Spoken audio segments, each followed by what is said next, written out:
मतलब फिर मैं इस चीज में ही आ गई, पर मुझे आइडिया नहीं था कि मैं अच्छी मॉडल बन जाऊंगी और एक्ट्रेस बन जाऊंगी, पर मुझे ये लगता था कि बहुत मुश्किल है इस फील्ड में आना और आप मगर काम नहीं कर मुश्किल सकते। फील्ड है। मुश्किल बहुत, हाँ। लेकिन मेरी मुझे लगता है लक भी बहुत अच्छी थी। शुरू से मेरे फादर साथ थे, उन्होंने मुझे गाइड किया बहुत ज्यादा, और बहुत सी चीजों में मुझे समझ नहीं थी तो उन्होंने बताया, तो मैं काफी चीजों से मतलब सेफ रही, और मुझे पता चला कि किन लोगों के साथ काम करना है, किन के साथ नहीं करना। तो आहिस्ता आहिस्ता फिर पोर्टफोलियो स्ट्रांग होता गया, बिल्कुल। ब्रांड का शूट किया कावर भाई के साथ, और जो भी अच्छे फोटोग्राफर्स थे, डिफरेंट डिजाइनर्स, ब्रांड्स, बिलबोर्ड्स किए। काफी अच्छी जर्नी रही, और मतलब मैंने बहुत स्ट्रगल की है, और अप्स एंड डाउन भी आया बीच में, काफी दफा मैंने छोड़ा भी था काम। स्ट्रगल किस किस्म की थी? मतलब मैंने बिल्कुल जीरो से स्टार्ट किया था मॉडलिंग, मुझे बिल्कुल नहीं पता था कौन अच्छा फोटोग्राफर है कौन, मैंने बिल्कुल नीचे लेवल से स्टार्ट किया था। तो जब भी और कोई नए फील्ड में आता है, सॉरी आपकी बात काट रही हूँ, तो कोई गाइड्स होते हैं या मेंटर्स होते हैं या लोग हेल्प करते हैं, तो आपके कौन थे वो लोग जो आपको एडवाइस कर रहे थे और गाइड कर रहे थे? मुझे शुरू में तो कोई गाइड नहीं कर रहा नहीं था, कर रहा था। और लोग जरा नई लड़कियां जो आती हैं उनको बेवकूफ भी बनाते हैं बहुत ज्यादा कि हमारे साथ काम करें, हम आपको टॉप मॉडल बनाएंगे। लेकिन हर कोई आपको काम नहीं, उन्होंने मतलब बीच में से अपना कमीशन रखना होता है ये वो, और उनका काम इतना अच्छा नहीं होता, वो सिर्फ झूठ बोल रहे होते हैं कि हमारी एजेंसी बहुत अच्छी बिल्कुल है, बिल्कुल। लेकिन उनकी एजेंसी के पास तो कोई काम ही नहीं है। तो मुझे इस तरह आइडिया नहीं था, वो मुझे आहिस्ता आहिस्ता काम करके पता चला। फिर मैं जब अच्छे लोगों के साथ मैंने काम करना शुरू किया, फिर मुझे डिफरेंस पता चला कि किन के साथ काम करना है, किन के साथ नहीं करना। और आहिस्ता आहिस्ता काफी शूट्स, ब्रांड्स, कमर्शियल किए। फिर एक्टिंग में आने का प्लान था, बट मेरे में उस टाइम इतना कॉन्फिडेंस नहीं था बोलने का, और मैं कैमरा शाय थी। ऑल्दो और जो मॉडलिंग के लिए कॉन्फिडेंस चाहिए, मॉडलिंग में आपने एक्सप्रेशंस देने हैं, पोज करना है, वो मेरे अंदर नेचुरली था। मतलब वो छोटे बचपन से मुझे शौक था, तो वो था, मैं कर लेती थी। लेकिन एक्टिंग के लिए तो थोड़ी डिफिकल्टी हुई, और मैंने कहा ऑडिशन कैसे दूंगी, और डायलॉग्स नहीं बोल सकती, पता ही नहीं है कि किस तरह से बोलना है डायलॉग। तो मैंने सोचा नहीं करूंगी एक्टिंग, शायद देखूंगी फ्यूचर में कर लूंगी। और एक्टिंग मैंने इस तरह से स्टार्ट की कि मैं एक शूट पे ही गई हुई थी अंदरून में, एक हवेली के अंदर, और वहाँ पे एक डायरेक्टर नदीम चीमा, मैंने अपना डेब्यू उनके साथ किया, दिल्ली गेट फिल्म। वो अभी तक रिलीज नहीं हुई। हाँ मैं सोच रही हूँ कि मैंने सुना नहीं इस फिल्म का। और उन्होंने मीरा को कास्ट किया था। अच्छा। तो उन्होंने मेरी लुक्स देखी, लहंगा चोली पहना, मतलब ट्रेडिशनल फ्लावर्स और इस तरह जूड़ा वगैरह करके। उन्होंने कहा कि हमारी जो फिल्म की लुक है वो पुराने अंदरून में फिल्म सारी शूट करनी है, और उसके अंदर हमें लड़की ऐसी चाहिए। तो आपकी लुक्स हमें पसंद आ रही हैं, अगर आप इंटरेस्टेड हैं तो आप ऑफिस आ जाएं और ऑडिशन दे दें, हम मीटिंग कर लेते हैं, फाइनल कर लेते हैं।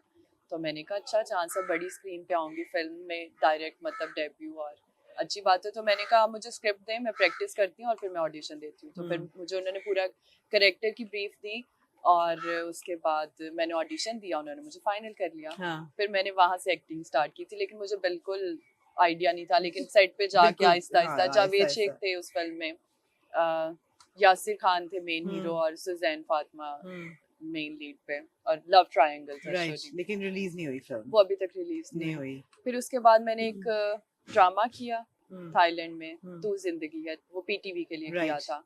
और वहीं पे थी मैं जब मुझे कॉल आई कहे दिल जिदर के लिए, डायरेक्टर की। वो भी नाजिर जहांगीर को कास्ट किया, तो मंशा पाशा, जुनेद खान, और वो कोई इशू था, तो फिर उनको फौरन चेंज करना था। तो उनको उस कैरेक्टर के लिए मेरी लुक समझ में आ रही थी। तो उन्होंने मुझे कहा कि आप ऑडिशन दे दें वीडियो कॉल पे, और मैंने दिया। उस टाइम मैंने इतना अच्छा ऑडिशन नहीं दिया, उसको समझ नहीं आया, पर मुझे कैरेक्टर की भी उस टाइम समझ नहीं आई थी। तो फिर उन्होंने मुझे एक्सप्लेन किया कि कैरेक्टर में इस तरह नहीं, ऐसे करना आपने। तो मैंने कहा ठीक है। उन्होंने कहा आप दोबारा हमें वीडियो कॉल पे ऑडिशन दें, और आप थाईलैंड से डायरेक्ट कराची आ जाएं शूट के लिए। अब मैं 1 महीने से थाईलैंड में थी, और मैंने सोचा नहीं, मुझे घर जाना है वापस, मुझे नहीं करनी फिल्म। लेकिन वो शायद मेरी किस्मत में थी। फिर मैंने उनको कॉल की, और वहीं से मैं लाहौर गई हूँ पैकिंग करके, दोबारा सुबह की फ्लाइट से कराची आई। सारा दिन उन्होंने स्क्रिप्ट एक्सप्लेन की, प्रैक्टिस करवाई, और फिर मैं फिल्म के सेट पे गई थी कहे दिल जिदर के। और वो मेरा बहुत अच्छा एक्सपीरियंस था। मुझे लगता है कि उन लोगों ने मेरी बहुत हेल्प की, पूरी टीम ने। उन्होंने मुझे गाइड किया कि एक्टिंग में किस तरह से एक्सप्रेशंस देने हैं, और कहाँ पे पॉज करना है, कहाँ पे किस और ये 2-4 साल पुरानी, 2-3 साल पुरानी बात थी। 2020 में शूट हुई थी, 2020 में शूट कोविड हुई की थी। वजह से फिर रुक बिल्कुल गई थी, बिल्कुल और बिल्कुल फिर बिल्कुल रिलीज की बिल्कुल। थी। तो उस टाइम पे ज्यादा मजा किस चीज में आ रहा था? आप अपने आप को एक्टर सोच रहे थे या मॉडल सोच रहे थे, या ये था कि दोनों चीजें साथ साथ चलेंगी? मैं बिकॉज अपने मुश्किल है आप को दोनों चीजें। एक्टर सोच रही थी। मैं सोच रही थी अब तो मैं सेलिब्रिटी बन जाऊंगी। हाँ। फिल्म पे आ रही हूँ, बड़ी सिनेमा में आ क्योंकि रही हूँ। दोनों बड़े मुख्तलिफ फील्ड्स हैं, ऐसा हम्म, लगता है। और अमूमन अब तो मॉडल्स काफी सारी एक्टिंग में आ रही हैं, और काफी सारी जी। एक्ट्रेसेस अब मॉडलिंग करती हैं, तो दोनों मर्ज हो गए हैं दोनों फील्ड। हम्म लेकिन जो काम की नौयत है वो बिल्कुल फर्क है। डिफरेंट है, टोटली हाँ। डिफरेंट है, एक्टिंग और मॉडलिंग दोनों। बिल्कुल। मॉडलिंग की लाइफ भी मुझे लगता है बहुत कम है। मॉडल्स आती हैं और नई मॉडल्स आती हैं, फिर उनको ज्यादा काम मिलता है, और एक ब्रांड आपको कितनी दफा लेगा बार बार।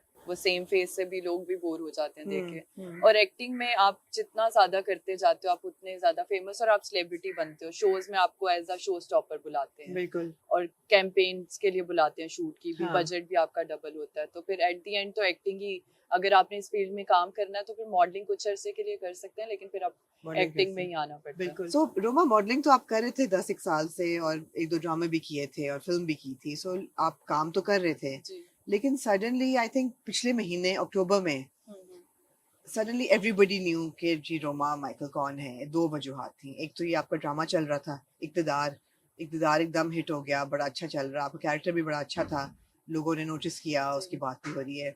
और फिर आपने पार्टिसिपेट किया मिस ग्रैंड इंटरनेशनल में, वहाँ पे आप गई। और ऑफ कोर्स अब तक 2-3 हमारी मॉडल्स हैं जो कि इंटरनेशनल पैजेंट्स हम्म, में लोग उनको देख रहे हैं। एरिका रॉबिन थी, फिर जी। जमीना खान भी गई हुई हैं, और फिर आपकी तस्वीरें आई, और आपकी तस्वीरें स्विम सूट राउंड की भी काफी वायरल हुई। तो एकदम रोमा माइकल जो है वो वायरल हो गई। तो उस वक्त आपको क्या फील हुआ? आप इस मोमेंट का इंतजार कर रही थी कि मैं फेमस हो जाऊंगी, या अनएक्सपेक्टेड था, या व्हाट हैपेंड? मैं हाउ एक्सप्लेन डिड दैट करती हूँ। अच्छा, हैपन?